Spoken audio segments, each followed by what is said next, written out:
सभी लोग जानना चाहते हैं कि सेल्स में आखिर किस बेस पर प्रमोशन होता है, ऊंची पोस्ट मिलती है और सैलरी डिसाइड होती है। क्योंकि 10 साल के एक्सपीरियंस सेल्स ऑफिसर के सामने जब कोई एएसएम बन के आता है जिसने एमबीए भी नहीं किया या अभी उसने रिसेंटली एमबीए किया है और वो एएसएम बन के आता है, और ये जो मैं बात कर रहा हूं वो लाला टाइप की कंपनी की बात कर रहा हूं, छोटी मिडिल लेवल की कंपनी की बात कर रहा हूं। वहां पर जब कोई एएसएम कम उम्र का बन के आता है जिसका 2 से 4 साल का एक्सपीरियंस है, तो 10 साल के सेल्स ऑफिसर को लगता है कि इसको तो कुछ भी नहीं आता, इसको ये जॉब कैसे मिल गई, आखिर कैसे कंपनी ने इसको एएसएम बनाया और इतनी मोटी सैलरी दी है, यानी कि मुझसे ज्यादा ही सैलरी दी है। किस बेस पर यह सिलेक्शन होता है, किस बेस पर सैलरी डिसाइड होती है, और खास तौर से ये जो वीडियो है वो छोटी new launch company, middle level की लाला कंपनी, काफी फेमस कंपनी लाला, वो भी चलेगी। इस वीडियो में उसके बारे में मैं बताऊंगा कि किस तरीके से सैलरी डिसाइड होती है और किस तरीके से पोजीशन मिलती है। नहीं तो आप कंफ्यूज रहेंगे कि आपसे कम उम्र के और कम एक्सपीरियंस वाले लोग आपके मैनेजर बनके कैसे आ रहे हैं, या सेम पोजीशन पे ही आ रहे हैं तो उनको सैलरी आपसे डबल क्यों दी गई है, क्या कारण है। बड़ी कंपनी का छोड़ देंगे क्योंकि बड़ी कंपनी में कुछ डिफरेंट स्ट्रेटेजी होती है। वहां पर जो लोग आते हैं कम एक्सपीरियंस वाले, वो कहीं बहुत अच्छे इंस्टीट्यूट से आते हैं, लेकिन मिडिल लेवल की कंपनियों में ऐसा नहीं है। वहां पर क्या देख के एचआर और उस कंपनी ने उसको पैकेज दिया है। तो सीधी सी पहली मैं बात बताऊं, कोई भी कंपनी अगर आपको सेल्स ऑफिसर या सेल्स मैनेजर आरएसएम पर अपॉइंट करती है तो सबसे पहले वो आपकी पर्सनैलिटी देखती है, फिर आपके रिज्यूमे में कितनी सारी वैरायटी है। वैरायटी इन द सेंस कि आपको कंप्यूटर की अच्छी नॉलेज है, एमएस ऑफिस अच्छी तरह से चलाना आता है, प्रेजेंटेशन बनानी आती है, एक्सेल बनाना आता है, ये सारी चीजें। इसके अलावा अगर आपका एक्सपीरियंस कम है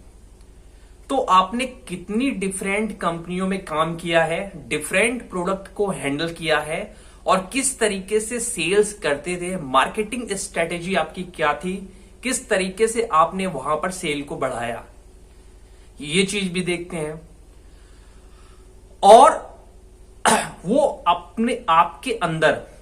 उस मैनेजर के अंदर एक फ्यूचर का लीडर देखते हैं, क्योंकि वो टॉप लेवल के एमबीए स्टूडेंट को नहीं ला सकते, उतना पैकेज वो दे नहीं पाएंगे, क्योंकि टॉप लेवल का जो एमबीए स्टूडेंट आएगा उसका एक्सपीरियंस उससे भी बहुत कम होगा, उसके मुकाबले तो बहुत ही कम होगा। तो अगर कम उम्र है तो वो देखते हैं कितनी डिफरेंट वैरायटी ऑफ स्किल्स है इस पर्सन की,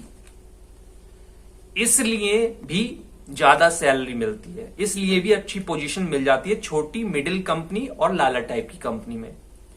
लेकिन जो एक सेल्स ऑफिसर है, सेल्स एग्जीक्यूटिव है, उसे 10 साल 15 साल 16 साल हो गया, उसको कंपनी प्रमोट नहीं करती और उसको सैलरी भी नहीं बढ़ाती। इसके कई सारे रीजन है। पहला रीजन है, कंपनी जानती है कि ये जो सेल्स ऑफिसर है इसके अंदर इंटरव्यू देने की स्किल्स नहीं है, यानी इंटरव्यू देने की ताकत नहीं है, ये कहीं नहीं जा पाएगा, और अगर जाएगा भी जान पहचान से तो इसे हमसे अच्छी सैलरी नहीं मिलेगी। दूसरी चीज ये है कि इसकी जो डिग्री और एजुकेशन है वो बहुत अच्छी नहीं है, तो बहुत सारी कंपनी में ये ऑफर नहीं ले पाएगा, इसलिए भी ये नहीं जाएगा। तीसरी जो चीज है वो खुद सेल्स वाले की गलती है कि उसने केवल सेल्स को एक स्किल्स बना के रखा है कि जी मैं इस एरिया का बादशाह हूं, मैं इस एरिया में चुटकी में डिस्ट्रीब्यूटर अपॉइंट कर सकता हूं, डिस्ट्रीब्यूटर रातों रात चेंज कर सकता हूं, सेल बढ़ा सकता हूं, कटिंग करने के सारे अड्डे मुझे पता है,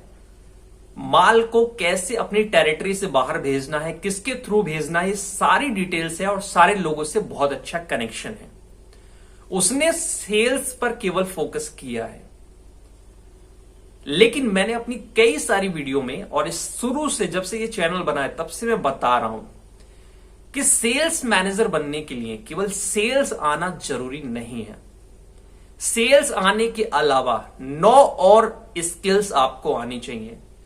जिसमें मैनेजरियल स्किल्स होती है, बिहेवियर स्किल्स होती है, कम्युनिकेशन स्किल्स होती है, एनालिसिस स्किल्स होती है, computer, laptop, Excel, PowerPoint, ये वाली स्किल्स होती है। मैं कई सारी कंपनी में जब इंटरव्यू देने जाता हूं तो वहां पर एक्सेल के फॉर्मूले मुझसे पूछे जाते हैं, शॉर्टकट फॉर्मूले पूछे जाते हैं। कभी कभी तो एक्सेल शीट दे दी जाती है और बताया जाता है कि ये डेटा इस तरह से बना के आप मुझे दिखाइए। और हमने भी जितनी न्यू लॉन्च कंपनी में काम किया है, कुछ कंपनियों में जहां पर हम हायरिंग प्रोसेस में थे, सेल्स में ही थे, लेकिन हम इंटरव्यू हम भी लेते थे, वहां पर भी हमने देखा है कि एक्सेल